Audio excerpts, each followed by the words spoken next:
Strangely strange but oddly normal. Hi, my name's John Downs and welcome to episode 5 of On the Track.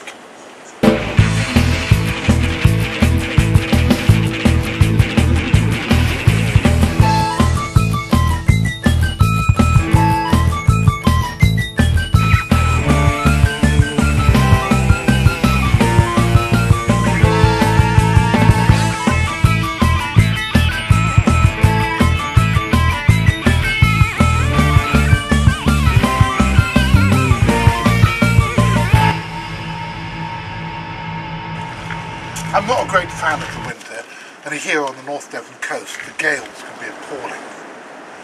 But it's the end of the winter and spring is nearly upon us. New life is bursting out all around. My pet chicken, Arabella, even laid her first egg the other day, and all around the CFZ there's a heck of a lot to be done. While we were at Drusilla's Animal Park in Sussex back in October, I was heartened to see that they had a large amount of construction work going on, and that a significant part of the zoo's campus was like a building site. They're not the only ones. For over a year now we have been working on what will eventually become the CFZ Museum. Originally the far end of the CFZ grounds looked like this. It was a deep litter shed built in the early 1950s when there was still post-war food rationing. It was part of a government initiative to try to persuade people to grow their own vegetables and keep their own chickens in order to ease the pressure on the more conventional methods of food supply. Now, half a century later, it has a new use. It was where, when I was growing up, me and my friends used to stay and play and fantasize about being part of a group which travelled the world looking for strange and mysterious creatures. Nothing much has changed, really. This is an artist's impression of what it's going to look like when it's finished, and I thought in this episode it would be a good idea to show you just how far the work has progressed and what we're doing. After all, we're reliant on donations from people like you, and I'm sure you'd like to see where your money's going.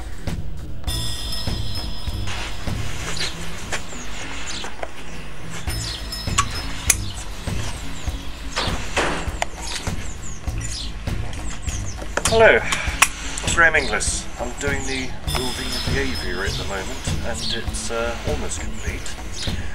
There's going to be a dividing section across the middle, creating two separate areas, and the roof is finished, but there is no cover yet for the occupants. At some point there's going to be a board or similar across the top to actually give them shelter in the rain, or give them the option of having shelter from the rain. I'm using a staple gun to fix mesh to the frame of the aviary, and if I whack enough in, then it should take whatever gets thrown at it, which could be quite a lot, because this is the main walkway through to the museum, and depending on visitor numbers there could be quite a lot of people walking past here.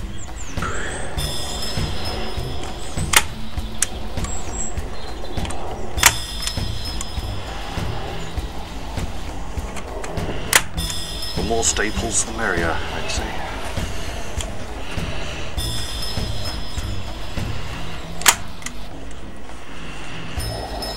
There's a few very solid uprights which provide the main structure. For the aviary, and this is the doorway into the northern enclosure, shall we say. There's going to be an external door down the end of the corridor. An external door here, so that this section here will basically act as, shall we say, an airlock, except of course being an aviary it'd be a bird lock, so that if a bird escapes through this door or that door, it'll still be confined in this corridor when there's a door across here, that is.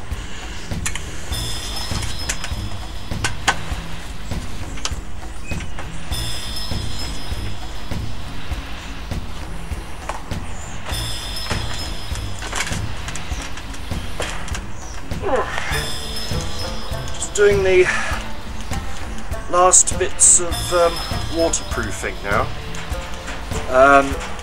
Putting a bit of varnish on these cross members, the ones that support the sheets of mesh. The roof of the museum building itself is pretty well completed, the floor is completed, and we're hoping that as long as nothing horrible goes wrong, by midsummer, when people come to Wolseley to visit us for the weird weekend, they'll be able to see at least part of the museum open and ready for business. But Graham's not the only member of the team who's hard at it today.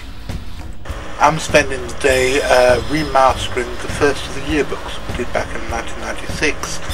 So for the first time it can come out perfect bound and available on Amazon. It's a long, slow and laborious task, but somebody's got to do it.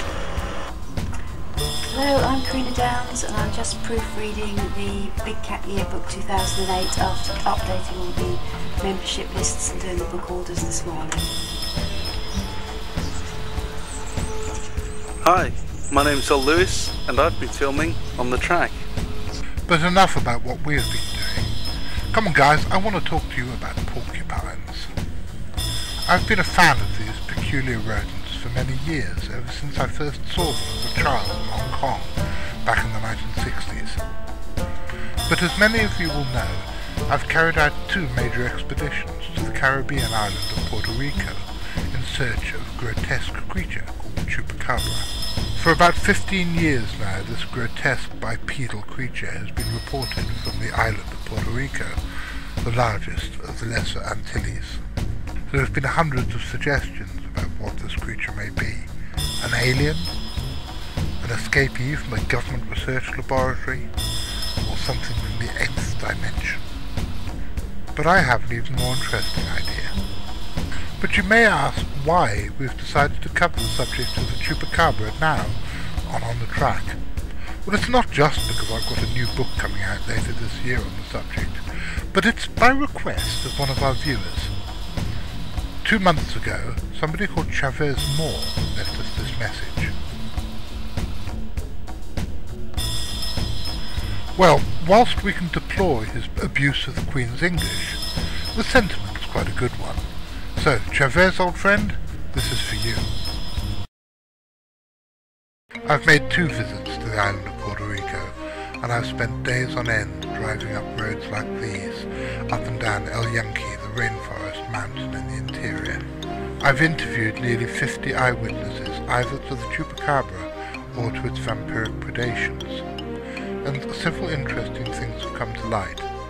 Firstly, that although people have continued to see a strange spiky-backed creature walking along in the gathering darkness of the rainforest, and even more so in the plantations of banana trees in the high grassland plateaus, the killings themselves stopped in about 1999. However, the mysterious instances haven't. Bananas and other plantains are the main cash crop of many of the small farmers in these high grassland plateaus, and I have spoken to several farmers who've told me that whereas their livestock hasn't been attacked, their banana trees have. Now it so happens that I know quite a lot about attacks on banana trees, because when I was a child in Hong Kong, a friend of my late father had some prize-winning banana trees in his garden, and they were attacked one night by a strange and marauding creature. The culprit turned out to be a porcupine. Not this species, which is the African great-crested porcupine, but a smaller animal, the Himalayan or Hodgson's porcupine. Now the thing is about banana trees, that although the trunks look strong, they're not wood. They are strange pithy affairs, which although they look tough, quite easily fall victim to the marauding incisors of a determined rodent. But what would a porcupine be doing on Puerto Rico? And what caused the killings? Well, I think that I've found the answers to both of those questions, but if you want to find out, I'm afraid you're going to have to wait till I've finished the book.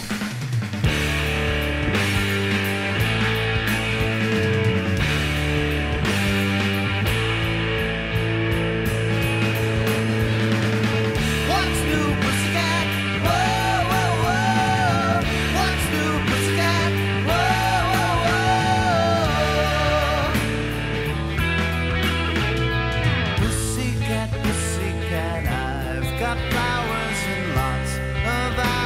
to spend with you. This is Felis concolor, variously known as the puma, the catamount, the cougar and the mountain lion. Before the Europeans arrived in the New World, it was found all over North and South America, from Tierra del Fuego in the south to Alaska in the north. However, for decades now, people have been reporting animals which look remarkably similar to this in the United Kingdom, a place where pumas, as far as we know, have never existed. Are they escapees from captivity? Are they, as some people suggest, a sinister manifestation of secret government projects? Yes, that again, but we've all heard that. Or are they something far more interesting? It has been suggested that the big cats that have been reported across the British Isles are actually an indigenous and so far unknown species. Well, this spring it's your chance to join in the debate, because on the 7th, 8th and 9th of March, my friend Chris Moiser, who runs a zoo called Tropiquaria near Minehead in North Somerset, which incidentally we have shares in, is hosting the 3rd annual Big Cats Conference run by the Big Cats in Britain Study Group. For 3 days, the cream of British big cat researchers will be under the same roof, presenting their evidence, discussing their theories, and doing their best to persuade the great British public that big cats do indeed roam the wilder parts of the United Kingdom. Why not come along? It promises to be a great weekend. I'm going to be there as Master of Ceremonies, and all ticket holders will get the chance for a behind-the-scenes tour of the zoo itself. For more details, email me on john@eclipse.co.uk. See you there!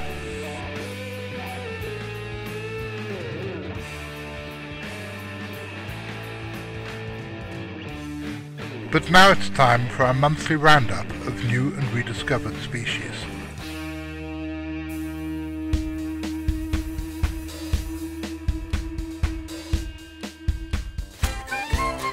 Probably the rarest bird in the Middle East is the bald ibis, and it is one of the breeding successes which Doral Wildlife are most proud of. However, efforts to save the Middle East's rarest bird have been boosted by two chance sightings of the species 1,500 miles apart. In December, northern bald ibises were seen for the first time in 13 years in the Jordan Valley, and a few weeks later a young bald ibis was found on the beach at Tajura, eastern Djibouti, by a group of Swedish birdwatchers. The bird was searching for food and its appearance astonished the visitors. Dr. Henrik Lind was amongst the visiting group from the Swedish Bird Club. He said, "We know about the Syrian birds, and our first thoughts were that this bird was from Palmyra. When a young boy from the village saw the bird, he told us there were others nearby. We didn't find them, but it was fantastic to see one bald ibis so far from where they're known to breed." 3 new species of salamander have been discovered in Costa Rica. They were found in the La Amistad National Park on the Costa Rica-Panama border. 2 of the new salamanders are from the Bolistoglossa genus and are nocturnal, coming out only at night to feed. The first of them is 8 centimeters long and black, with a bold red stripe down its back and small yellow markings on its side. The specimens will be studied and named by scientists at the University of Costa Rica, where they will form part of the national collection. The expeditions are part of a project funded by the UK government's Darwin initiative to provide baseline information to underpin the conservation of La Amistad National Park.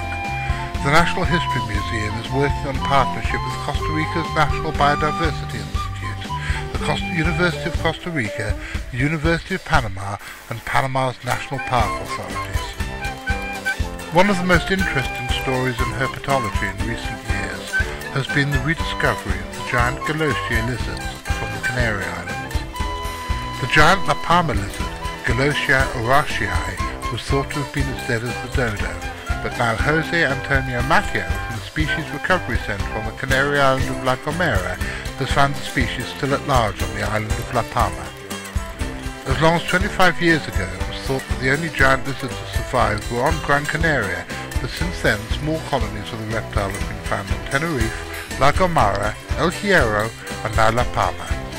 The reptile that has been found is thought to be between 301 and 312 millimeters long and is about 4 years old. The experts believe that the lizard is looking for a new species base on the island, and that a new search should be carried out immediately to ensure the future protection of the species.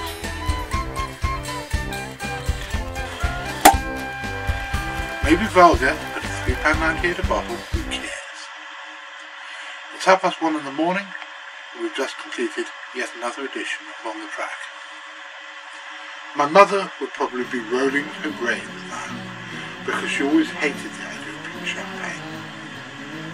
Me, I've always liked it, ever since the Nazareth version of Joni Mitchell's This Flight Tonight. I ain't drinking pink champagne on ice, and I have completed yet another edition of On the Track. I'd like to thank everybody who contributed to this edition, particularly old Lewis, who's behind the camera once again, and has been my executive producer this month. Until next month, we've got a hell of a lot more to tell you, because this is going to be one good year for the CFZ. We'll be seeing you.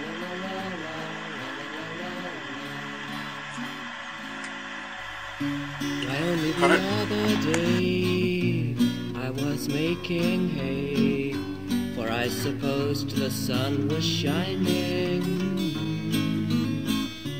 But when I looked up, by hush neon I was struck. Must they just my sense of timing? Must be just my sense of timing.